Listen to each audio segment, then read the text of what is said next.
नमस्कार, कोटपुतली एजुकेशन में आपका हार्दिक स्वागत है। और एक बड़ी अपडेट आ रही है सरकारी कॉलेज पीजी एडमिशन 2022-23 को लेकर। जी हां, प्रदेश के सरकारी कॉलेजों में MA, MSc, MCom regular admission के यहां पे फॉर्म भरे गए थे प्रदेश के सरकारी कॉलेजों में।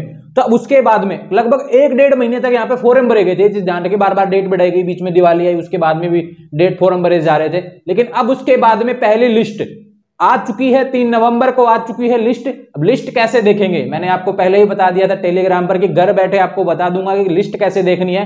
सारी प्रोसेस आपको घर बैठे हो जाएगी, ये चीज ध्यान रखें, लिस्ट देखने तक की। और जिसका भी लिस्ट में नाम आए उसके बाद का प्रोसेस है वो कैसे होने वाला है। डॉक्यूमेंट जमा होंगे, फीस जमा होगी। डॉक्यूमेंट्स कॉलेज में जमा होते हैं, फीस मित्र पे जमा होती है। पहले डॉक्यूमेंट जमा होते हैं, उसके बाद में फीस जमा होती है। इन सभी चीजों को हम समझेंगे, पूरी प्रक्रिया को समझेंगे, कौन कौन से डॉक्यूमेंट जमा करवाने हैं लिस्ट में नाम आने के बाद में। और दूसरी चीज, लिस्ट कितनी आती है, मेन, वेटिंग या फिर सेकंड लिस्ट, इन सभी चीजों के बारे में बात करेंगे। जो प्रवेश आपका जो शेड्यूल है इसका पूरा सरकारी कॉलेज पीजी एडमिशन का लिस्ट आने के बाद की पूरी प्रोसेस के साथ में सारी चीजों के बारे में हम बात करने वाले हैं। कब से आपकी क्लासेस होंगी, कब तक आपका प्रोसेस ये कंप्लीट हो जाएगा, इन सभी चीजों के बारे में हम बात करेंगे। तो वीडियो में आप अंत तक बने रहें तथा जिन्होंने भी चैनल को सब्सक्राइब नहीं किया है वे चैनल को सब्सक्राइब करें तथा बेल आइकन प्रेस करें। तो बात करते हैं सरकारी कॉलेज पीजी एडमिशन 2022-23।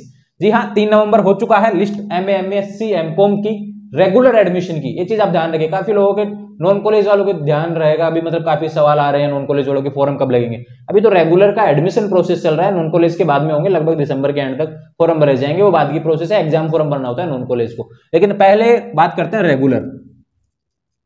यहाँ पे रेगुलर हमने लिख दिया, रेगुलर एमए, एमएससी, एमकॉम आपको प्रीवियस में एडमिशन लेना है, फॉर्म आपने लगा दिया है। अब उसकी जो लिस्ट आती है, लिस्ट कैसे देखें, लिस्ट कहां पे आएगी, सबसे पहले आपको बता देता हूं। 3 नवंबर 2022 यहाँ पे डेट दी हुई है, 3 नवंबर देर रात तक यहाँ लिस्ट आई है, ये चीज ध्यान रखें। तो अब यहाँ पे 3 नवंबर को जो लिस्ट आई है वो कहां से देखनी है, आपको एक चीज बता देता हूं। गूगल आपके पास में, आप मोबाइल पे देखेंगे या फिर लैपटॉप में देखेंगे, तो गूगल आपको खोलना है और उसके बाद में क्या करना है, गूगल पे लिखना है मात्र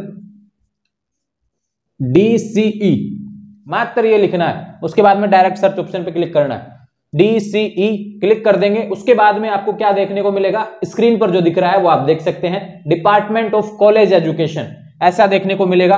उस पर आप क्लिक करेंगे, उसके बाद में जो पेज लिखा आएगा, जो पूरा शेड्यूल है वो आ जाएगा आपके सामने। किस हिसाब से आपका पीजी का एडमिशन चलता है, फीस का है, मेरिट खोजे का है, मतलब कैसे देखेंगे मेरिट, इन सभी चीजों को आपको देख पाएंगे स्क्रीन पर, जैसे कि आप देख पा रहे हैं। दूसरा बात करूं, इनके देखने के बाद में क्या करना है आपको, जैसे आपको अपना नाम चेक करना है कि आपका नाम आया है या नहीं आया किसी भी कॉलेज का। प्रदेश के सरकारी कॉलेजों में अगर आपने आवेदन किया है तो आप देख सकते हैं घर बैठे, ये बता रहा हूं आपको। तो जैसे क्लिक करेंगे डीसी पर तो आपको दिखेगा मेरिट खोजें, यहाँ पे एक वर्ड लिखा हुआ है बीच में आपको अलग से दिख रहा है, मेरिट खोजें, उस पर क्लिक करेंगे। उसके बाद में क्या आएगा, उस पर क्लिक करते ही आपके पास में 2 ऑप्शन आ जाएंगे, एप्लीकेशन आईडी,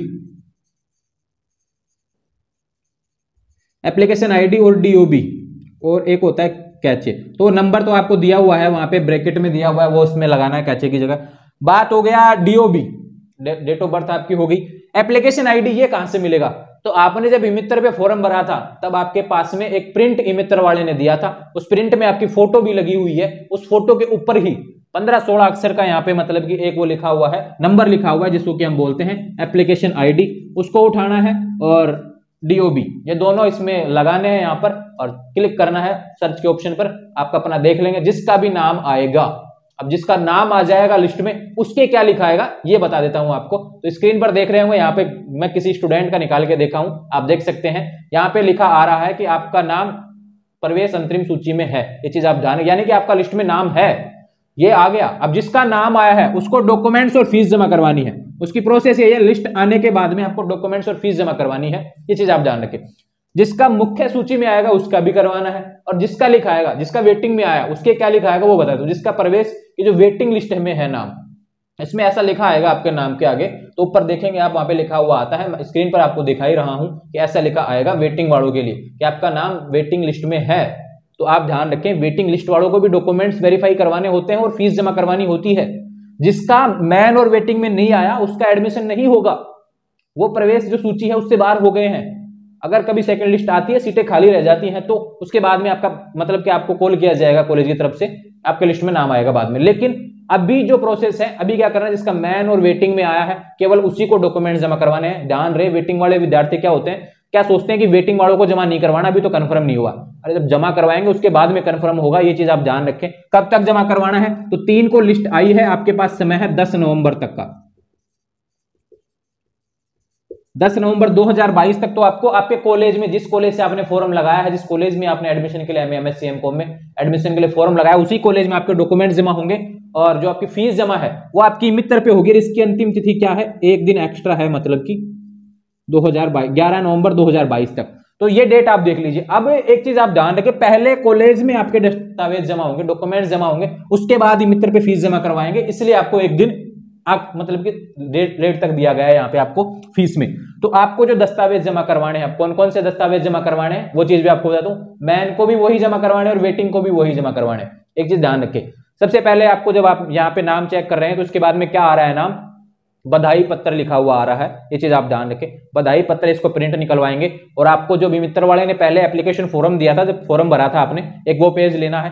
दो चीजें हो गई, एक टीसी सीसी आपको लेनी है, एक ग्रेजुएशन की जो मार्कशीट है आपकी, first year second year third year, ये मार्कशीट आपको लेनी है। 10th 12th की जो मार्कशीट है वो आपको लेनी है।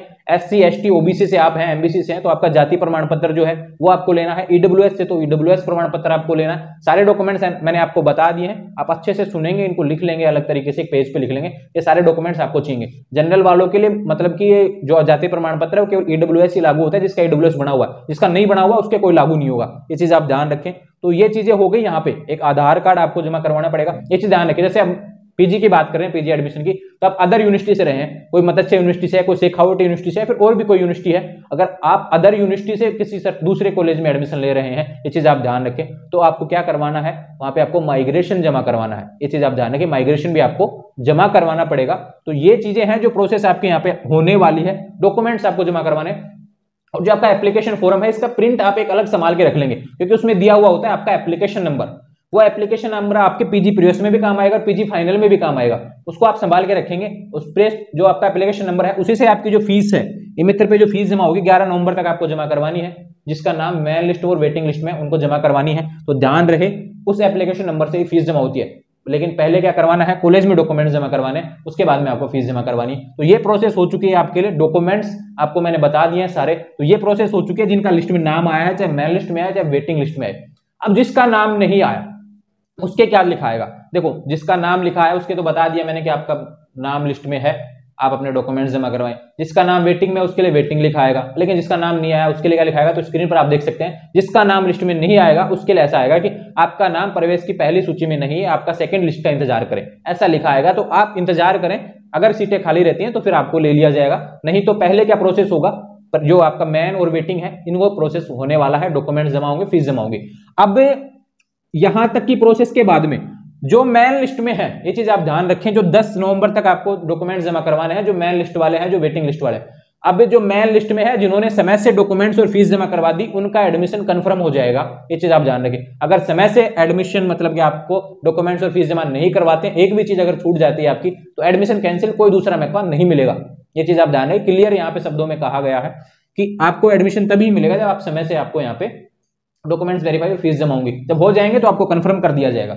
और दूसरी चीज बताऊं, ये तो मैन वालों का हो गया प्रोसेस। और वेटिंग वाले, अब वेटिंग में मान लो कि कॉलेज में किसी सब्जेक्ट की 60 सीटें हैं, वेटिंग लिस्ट लंबी निकली है, तो उसमें सीटें, अब जो भी मैन लिस्ट में डॉक्यूमेंट्स वेरीफाई नहीं करवाएगा उसकी जगह वेटिंग वालों को कंफर्म कर दिया जाएगा। तो ऐसा नहीं है कि वेटिंग वालों का सभी का नंबर आ जाए, कुछ का आ भी जाता है, कुछ का नहीं भी आता है। वो डिपेंड करता है कि फर्स्ट लिस्ट में किसी ने आवेदन किया नहीं है। काफी विद्यार्थियों ने क्या 3-3 सब्जेक्ट में आवेदन किया हुआ होता है, मतलब 3 में सब आवेदन करते हैं, कहीं 5 में आवेदन करते हैं। ग्रेजुएशन के जो तीनों सब्जेक्ट उसमें आवेदन कर कि मुझे तो MA मतलब हिस्ट्री से भी करना है, हिंदी से भी करना है, पॉलिटिकल से भी करना है, तीनों से लगा दिया फॉर्म। लेकिन अब वेरिफिकेशन तो एक से ही होगा, तो वो जो 2 जगह पे खाली सीट छोड़ेंगे उन लोगों का ऊपर कंफर्म होता जाएगा। ये चीज आप ध्यान रखें, वेटिंग वालों का उसमें कंफर्म होता जाएगा। तो ये वेटिंग की प्रोसेस है। वेटिंग वालों को इसलिए जमा करवाना है, अगर मतलब वेटिंग वालों का जो 14 को लिस्ट आएगी, 14 नवंबर 2022 को एक लिस्ट आएगी, वो किसकी आएगी? जो डॉक्यूमेंट जमा करवा देगा समय से और फीस जमा करवा देगा मेन में से और वेटिंग में से। तो मेन वाले तो हो जाएंगे कंफर्म, और जो वेटिंग वाले बच गए, जो सीटों के हिसाब से कंफर्म हो गए, कितनी सीटें खाली रही, उनको वेटिंग को कंफर्म कर दिया जाएगा। और जिसका भी वेटिंग से कंफर्म नहीं होता है इस 14 नवंबर वाली लिस्ट में, ध्यान रहे 14 नवंबर को जो लिस्ट आई कंफर्म लिस्ट, उसमें अगर कंफर्म नहीं होता है तो आपकी फीस जो जमा करवाई आपने मित्र पर 11 नवंबर तक, वो आपको रिटर्न कर दी जाती है थोड़े ही दिनों में। ये चीज आप ध्यान रखें, आपको चेक कॉलेज की तरफ से दिया जाता है कि आपका जो फीस जमा करवाई थी 1500 रुपए जो फीस रहती है वो आपको जमा करवानी। फीस इतनी रहती है, ये ध्यान रखें। और जिनकी एसएफएस से है, जिनका मतलब कि सेल्फ फाइनेंस स्कीम के तहत, उनकी फीस बहुत ज्यादा होने वाली 10,000 प्लस। लेकिन हमारे एलबीएस कॉलेज की बात करूं तो इसमें सारे एसएफएस जो कोर्स है हटा दिए गए, तो आपकी फीस लगभग 1000 रुपए के आसपास यहीं पे रहने वाली है। मतलब एमएससी की इतने से ऊपर, थोड़ी से ऊपर होने वाले, और बाकी की सबके 1000 रुपए से नीचे रहने वाली है। ये चीज आप ध्यान रखें। तो ये प्रोसेस थी। और इसके बाद में 14 नवंबर के बाद में आपकी 15 नवंबर से आपकी क्लासेज शुरू हो जाएंगी। ये प्रोसेस अभी तक शेड्यूल जारी हुआ है, उस हिसाब से मैंने आपको बता दिया है। ध्यान रहे, मैन और वेटिंग दोनों को यहाँ पे जमा करवाना। वीडियो काफी लंबा हो चुका है, लेकिन सारी चीजें मैंने आपको क्लियरली बता दी है। कोई सवाल रह गया इससे रिलेटेड, ध्यान रहे, जिसका नाम लिस्ट में नहीं आया है, ध्यान रखें, जिसका लिस्ट में नाम नहीं आया है वो इंतजार करें, अगर सीटें खाली रही तो आएगा। या फिर जो खाली सीटों पे, काफी सब्जेक्ट ऐसे हैं जिसमें फॉर्म लगते ही नहीं है, कम लगते हैं, 60 सीटें हैं, किसी में 20 सीटें हैं, तो उन पे क्या कम, कई बार फॉर्म कम लगते हैं। जैसे इकोनॉमिक्स सब्जेक्ट हुआ, बहुत कम सब फॉर्म लगते हैं, इस पर काफी सीटें खाली रह जाती हैं। हिस्ट्री में भी खाली रह जाती हैं, हिंदी में भी खाली रह जाती हैं, ये चीज आप ध्यान रखें। तो सीटें जो खाली रहती हैं उस पर जो 14 नवंबर है, इसके बाद में फिर से फॉर्म शुरू हो जाएंगे। किसी ने पहले नहीं लगाया, किसी का सप्लीमेंट्री का पेंडिंग है, या फिर किसी का रिवेल का पेंडिंग था, उन्होंने नहीं लगाया, तो सीटों के हिसाब से अगर आपका सब्जेक्ट वहां पे मैच कर रहा है, सब्जेक्ट और कास्ट की सीटें जो खाली रहेंगी उस हिसाब से आवेदन कर पाएंगे। उस पर हम बाद में बात करेंगे जब यहाँ पे खाली सीटों का प्रोसेस जब चालू होगा तब। लेकिन ध्यान रहे, यहाँ पे जो प्रोसेस है, आपको 3 नवंबर को लिस्ट जारी हो गई देर रात। आपके कॉलेजों में 4 नवंबर तक नोटिस बोर्ड में सभी के लग जाएगी। काफी कॉलेजों में लेट तक लिस्टें पहुंचती हैं, जयपुर से जारी होती है कॉलेज शिक्षा विद्यालय से, तो लिस्टें क्या लेट तक पहुंच पाती हैं। सभी कॉलेजों में मेल होती हैं, उसके बाद में सभी के नोटिस बोर्ड पर देखने को मिलती है। तो 3 की बात करूं, 3 नवंबर को मतलब कि मैं वीडियो बना रहा हूं तो देर शाम को वीडियो बना रहा हूं, तब तक लिस्टें आई नहीं है। लेकिन जब मतलब कि वीडियो मैं सुबह डालने वाला हूं 4 को, जैसे लिस्ट मतलब कि 4 को ही लगेंगी अब कॉलेजों में, तो ये 4 को मैंने वीडियो डाला है, तो उस हिसाब से आपकी प्रोसेस यहाँ पे शुरू हो जाएगी। ध्यान रहे, क्योंकि लिस्ट तो आएगी, ये तो कंफर्म है, और लिस्ट के बाद का प्रोसेस था मैंने आपको बता दिया है। 10 नवंबर तक आपको डॉक्यूमेंट्स और फीस जमा करवानी है, ये चीज ध्यान रखें। इसका मैन और वेटिंग में नाम आए, अगर भूल गए तो फिर एडमिशन कैंसिल हो जाएगा, ये चीज ध्यान रखें। फिर कोई मौका नहीं दिया जाएगा, कैसा भी ध्यान रहे, कैसा भी कोई मौका नहीं दिया जाता है। पीजी का एडमिशन है, लिमिटेड सीटें होती हैं, यहाँ पे कोई सीटें बढ़ेंगी भी नहीं। तो ध्यान रहे, आने वाले समय में प्रदेश के सरकारी कॉलेजों का यहाँ पे एडमिशन प्रोसेस चल रहा है। इसके बाद में पूरा जो आपका प्रवेश होने वाला, प्रवेश से परिणाम तक मैं आपके साथ हूँ। कोटपुतली एजुकेशन आपका अपना चैनल आपके साथ में, तो आज ही चैनल को सब्सक्राइब करें। उम्मीद है आपको वीडियो अच्छा लगा होगा, सभी विद्यार्थियों तक शेयर भी करें, और चैनल पर आप अपना मतलब कि रिव्यू भी दीजिए, हमारा वीडियो आपको कैसा लगा, और विद्यार्थियों तक शेयर भी करें। तो ध्यान रहे, चैनल को सब्सक्राइब करें, बेल आइकन प्रेस करें। आने वाले समय में ऐसे ही अपडेट्स आपको समय से मिलती रहे, इसके लिए आप हमारे टेलीग्राम चैनल और मतलब कि इंस्टाग्राम चैनल है, जिनका लिंक डिस्क्रिप्शन में दिया हुआ है, उनको आप ज्वाइन कर लेंगे, जिससे आने वाले समय सारी अपडेट्स समय से मिलती रहे। ध्यान रहे, प्रवेश से लेकर परिणाम तक आपके जो भी प्रोसेस होगी, एडमिशन, फीस, दस्तावेज, सभी चीजों का मतलब आपको सारा डाटा आपको वहां पे देखने को मिलता रहेगा। और रेगुलरली कंटेंट आपको जो आपका एजुकेशन से रिलेटेड होता है वो आपको हमारे इंस्टाग्राम के माध्यम से मिलता है, कॉलेज से संबंधित। तो ध्यान रहे, आपके कॉलेज से रिलेटेड जितनी भी अपडेट्स हैं सारी आपको मिलेंगी। आपका प्रवेश का कार्यक्रम है, first year, second year, previous और फाइनल का, सारी चीजों का आपको मतलब सारी अपडेट देखने को मिलेंगी चैनल के माध्यम से। चैनल को सब्सक्राइब करें। Thank you.